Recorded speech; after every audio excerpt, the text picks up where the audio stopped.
최근 한 달 사이에 환경자원순환센터 쓰레기 반입이 2번이나 제한되면서 쓰레기 처리난에 대한 우려가 계속되고 있는데요.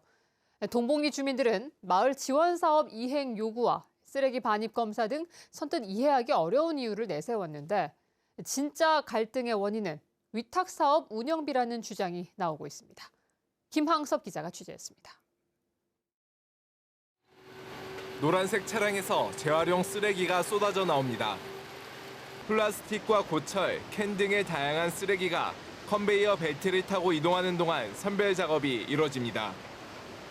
제주도에서 발생하는 재활용 쓰레기의 80% 이상을 처리하는 광역생활자원회수센터입니다. 지난달부터 동봉리 주민들이 위탁 운영할 예정이었지만 제주도와 협의가 늦어지면서 오는 9월로 연기됐습니다. 협의가 늦어진 건 동봉리 주민들의 요구와 제주도의 입장차가 좁혀지지 않기 때문. 현재 회수센터의 연간 운영비는 100억 원인데 동봉리는 위탁 운영 시 연간 125억 원 이상의 위탁 운영비와 직원 11명 추가 채용을 요구하고 있습니다. 또 연간 30억 원이 넘는 재활용품 판매 대금의 일부를 운영비로 쓰겠다고 주장하고 있습니다. 제주도는 용역 결과 인력은 4명 증원이 적당하고 재활용품 판매 대금을 운영비로 쓰는 건 회계 원칙상 세외 수입이어서 불가능하다는 입장입니다. 하지만 동봉리는 위탁 운영비와 상관없다는 입장이고 제주도는 정확한 이유를 밝힐 수 없다고 설명했습니다. 동봉리에서 너무 무리한 요구를 하는 거지. 미비하게 자기가 마음에 안 들게 이렇게 온 것 같아가지고 좀 핑계 삼아서 그렇게 하는 것 같아요. 환경자원순환센터 시설 건립과 운영을 위해 제주도가 지금까지 동봉리에 지원한 예산은 587억 원.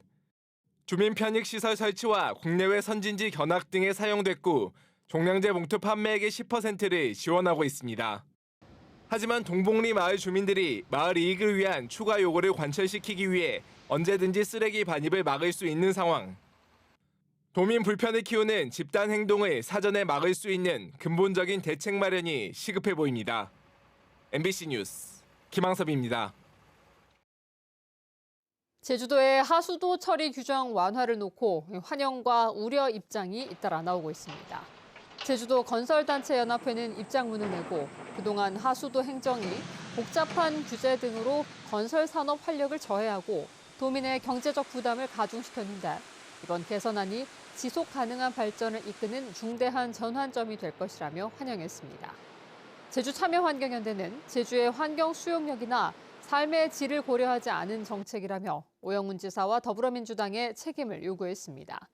제주도는 어제 하수처리구역 안에서 공공하수도 유입 하수량 제한 조치와 중수도 의무 설치 규정 등에 대해 완화하는 정책을 발표했습니다. 현대미술을 대표하는 화가 가운데 한 명이자 또 색채의 마술사라 불리는 샤갈의 특별기획 전시회가 제주에서 열리고 있는데요. 제주에서는 접하기 힘든 해외 거장의 작품을 보기 위해 많은 이들이 몰리며 성황을 이루고 있습니다. 홍수현 기자입니다. 파랑과 빨강, 초록빛의 화려한 색에 날개를 단 천사와 연인의 모습을 그리는 화가. 안료와 수용성 결합제를 섞어 만든 재료로 그린 마르크 샤갈의 템페라 작품인 화가 천사 그리고 연인입니다. 고대 그리스에서 쓰여진 사랑 이야기 다프니스 클로에. 샤갈이 1952년부터 10년에 걸쳐 책의 삽화로 제작한 작품은 국내에서는 처음으로 관객들과 만났습니다. 아름다운 색깔로 펼쳐지는 두 연인의 이야기는 해외에서 온 관람객에게도 놓칠 수 없는 전시입니다.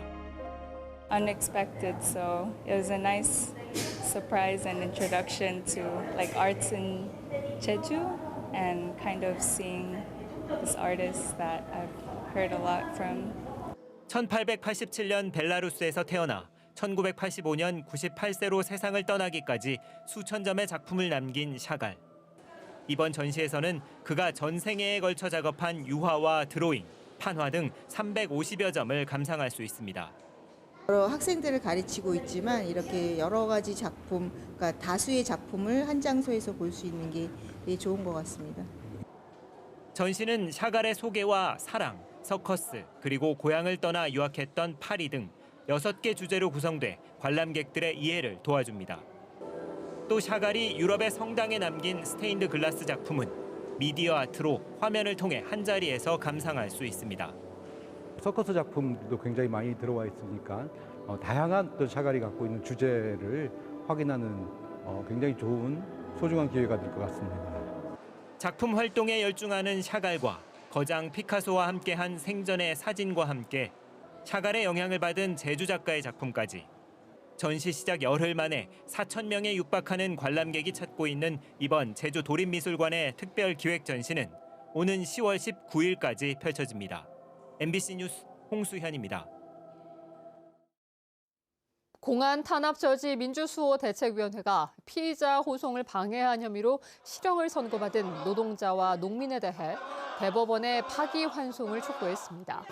이들은 오늘 제주도의회에서 기자회견을 열고 대법원이 어제 최종심을 하루 앞두고 선고 기일을 연기했다며 이제라도 사건 재판 과정을 자세히 살펴 법정 구속된 피고인들을 석방하라고 요구했습니다.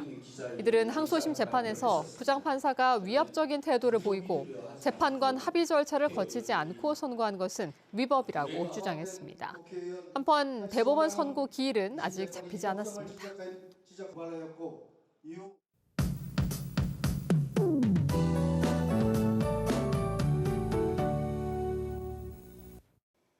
저녁이 깊어지면서 더위가 여전히 기승을 부리고 있습니다. 어제 제주에서는 장마철이 공식 종료됐는데요. 당분간 더위를 식혀줄 비 소식 없이 무더위가 이어지겠습니다. 내일 한낮 기온은 최고 33도까지 오르겠는데요. 여기에 습한 공기까지 더해지면서 체감 온도는 더 높겠습니다. 수시로 수분 섭취해 주시고 야외 활동은 자제해 주셔야겠습니다. 내일 제주 전 지역은 맑겠습니다. 맑지만 체감 더위가 심하겠는데요. 중간중간 휴식 잘 챙겨주시기 바랍니다. 이어서 지역별 기온 보겠습니다.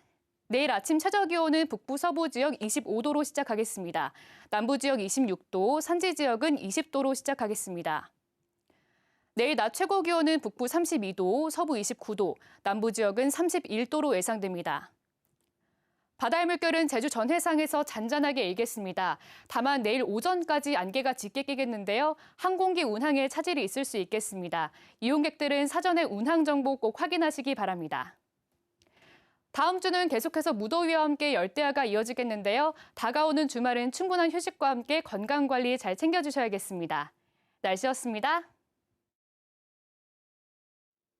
무더위에 바다 수온도 크게 오르며 제주 해역에 고수온 예비특보가 내려졌습니다. 해양수산부 국립과학원은 제주를 포함한 전국 23개 해역에 고수온 예비특보를 발령하고 고수온 위기경보를 관심 단계에서 주의 단계로 격상했습니다. 제주 해역의 수온은 마라도 27.9도, 추자도 27.5도, 서귀포 27.1도, 제주항 25.4도 등으로 대부분의 지역이 25도를 웃돌고 있습니다. 지난달 제주 지역 평균 기온이 역대 세 번째로 높았습니다. 제주지방기상청에 따르면 지난달 제주와 서귀포, 성산과 고산 등 4개의 관측 지점의 평균 기온은 22.5도로 평년보다 1.2도 높았습니다. 지난 2021년 22.8도, 2022년 22.7도에 이어 역대 세 번째로 높은 기온을 기록했습니다. 폭염 일수와 열대야 일수도 0.31과 1.51로 역대 3위였는데 기상청은 지난달 말 북태평양 고기압 가장자리를 따라 덥고 습한 공기가 유입되면서 무더운 날씨가 일찍 시작됐기 때문으로 분석했습니다. 제주공항에서 청소 노동자가 쓰러져 병원으로 옮겨졌지만 숨졌습니다.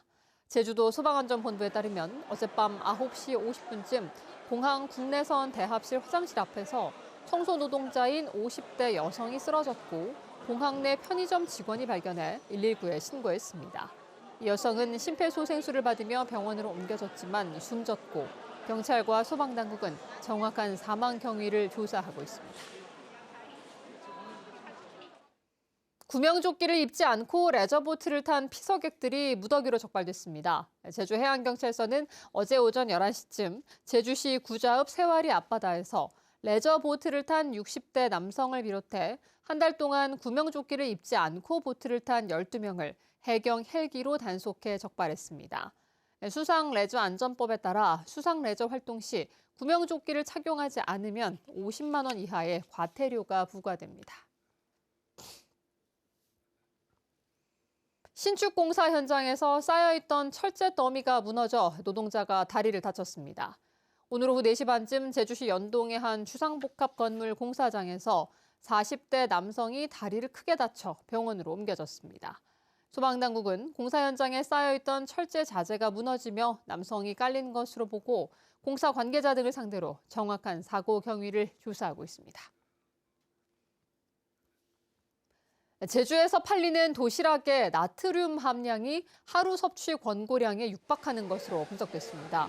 제주도 보건환경연구원이 지난해 4월부터 11월까지 도시락과 밀키트 제품 50개씩을 분석한 결과 1인분당 평균 나트륨 함량은 도시락이 1773mg으로 세계 보건기구가 권고하는 하루 섭취량의 88.7%에 달했습니다. 밀키트는 1331mg으로 권고량의 66.6%로 나타났습니다. 연구원은 도시락 한 끼 식사만으로 하루 기준치의 대부분을 섭취한다며 나트륨 과잉 섭취에 대한 주의가 필요하다고 설명했습니다. 뉴스데스크 제주였습니다. 고맙습니다.